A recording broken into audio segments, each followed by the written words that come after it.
Hello and welcome from Marrakech, Morocco, where the 52nd Annual Conference of Ministers is taking place. My name is Fifi Peters. Hundreds of delegates from the finance and the economic clusters on the continent are here. They're here to discuss what fiscal policy, trade and the private sector will look like in the digital era. This year's conference is quite special as it marks the one-year anniversary of the signing of the African Continental Free Trade Area Agreement in Kigali last year. We'll be hearing about the progress that the continent has made in making free trade a reality. We'll also be hearing about climate change and much, much more. Let's get straight to it.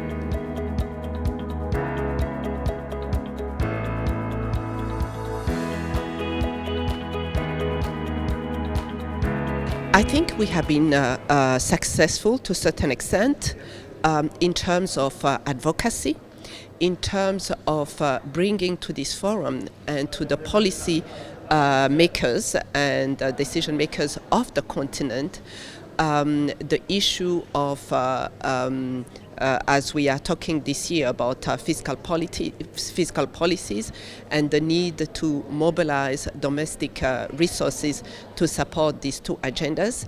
I think there is no question any longer around the needs to mobilize the domestic resources. I think what we are discussing now is basically the means of mobilizing domestic revenue and domestic resources. What are some of those means of mobilizing local capital? Just one or two if you can list for us.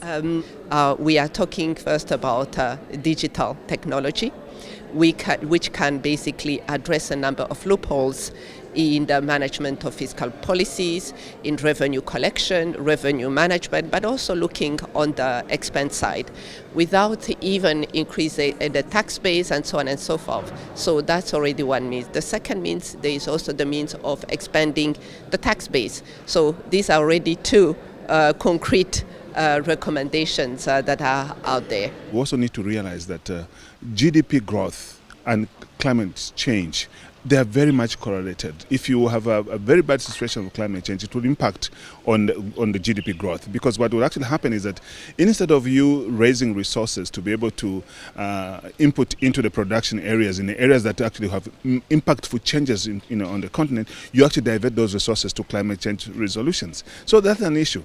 So in responding to the current cyclone that has affected some of the countries in Southern Africa, is that we have already reached out to the heads of states, offering support. But going forward, really, I think we need measures on the continent, because these things are pretty new for us.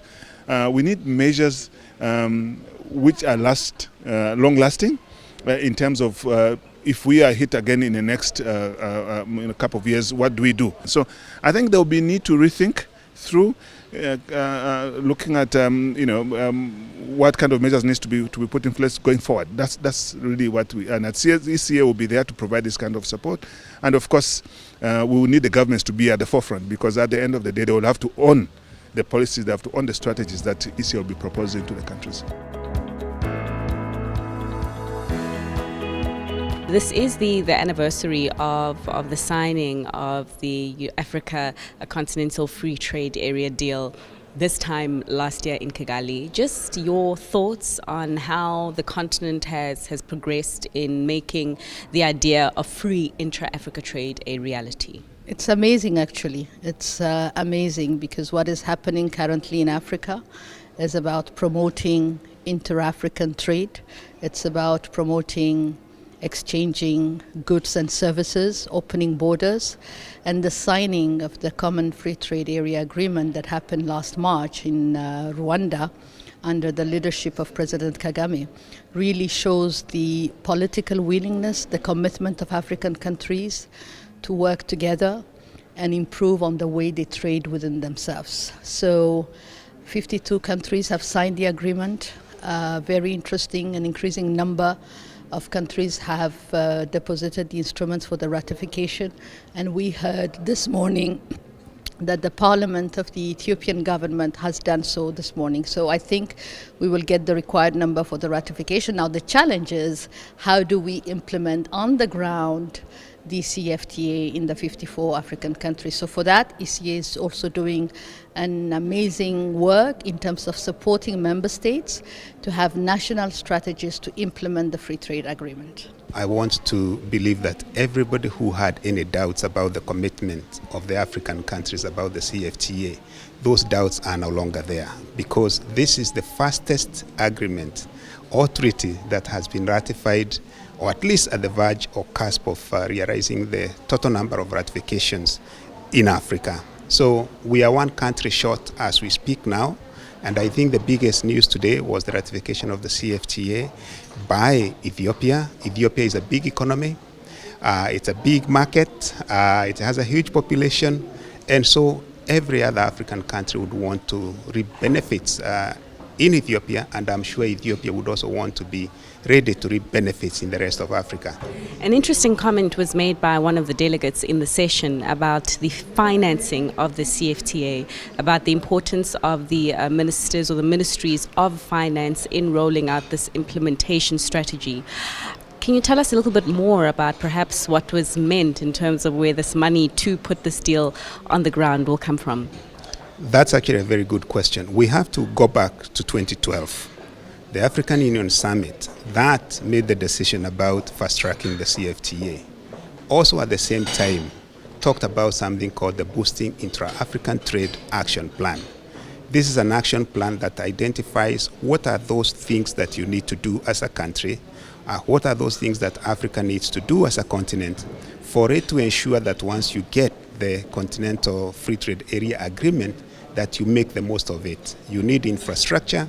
You need to build industries, you need to develop skills, you need to allow movement of factors of production. So when the question was asked by the ministers of finance, because they know once the agreement comes into force, for the individual countries to benefit, which of course means Africa benefiting, there are investments that will be required so that they can build the competitiveness where it's lacking, be it at an economic, at a whole-wide economy level, or maybe for particular sectors where they need to invest more. First of all, we need to understand that one of the most important issues for Africa is the fighting of poverty. Now, in order for us to fight poverty, we need to generate wealth, we need to generate income. And one of the areas where many countries of the African continent can generate income is definitely from the blue economy sector. It's important that we are able to develop sustainably the blue economy, because it can generate so much wealth which can then be used for the fighting of poverty on our continent. It can generate wealth from fishing, it can generate wealth from tourism, it can generate wealth from aquaculture. So there are many different areas within the blue economy whereby wealth can be created for the benefit of the continent and the people of Africa. Can you tell me more about why African countries specifically should be putting resources in this, particularly for eradicating youth unemployment? Okay. Now, definitely, the issue, the concept of the development of blue economy is fairly new. Well, it has been there, but we've been talking about it in the last 10 to 15 years. So, being fairly new, I do not believe that African countries have taken the issue as seriously as they should have been. So in that context, I believe that now is the time for us to start to reflect profoundly on the matter and start putting resources towards the development of blue economy, because I believe that for every dollar that we invest in the development of blue economy, we can get so much in return, so much so that we can use that wealth to ensure that we distribute it properly in our population, so as to help, like I said, eradicate poverty. Africa has moved forward on the issue of opening up to each other. Probably once we get a better understanding, we can also provide leadership to the rest of the world that it is possible for me to be able to work and establish business anywhere in the continent.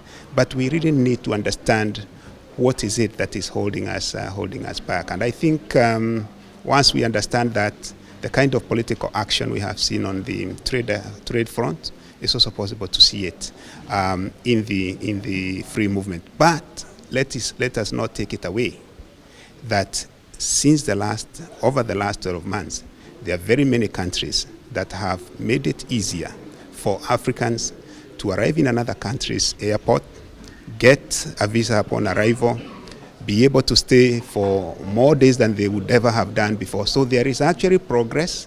So the fact that they have not ratified the protocol does not mean that Africans are not traveling much better today across the continent than they did previously.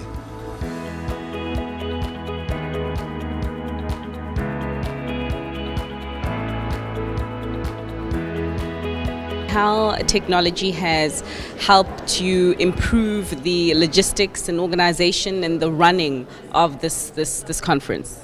In many ways, I guess. But one of the most exciting feature at this Conference of Ministers is that we have developed an online platform to help delegates and participants tell us their feedback while in session, using an online evaluation platform. So basically what happens is that we have the deliberation, the presentation and the discussion, and every now and then we would come in to encourage delegates to use the online evaluation platform. So they give us their feedback, they tell us what worked, what didn't work, what can be improved, what can be done differently and better.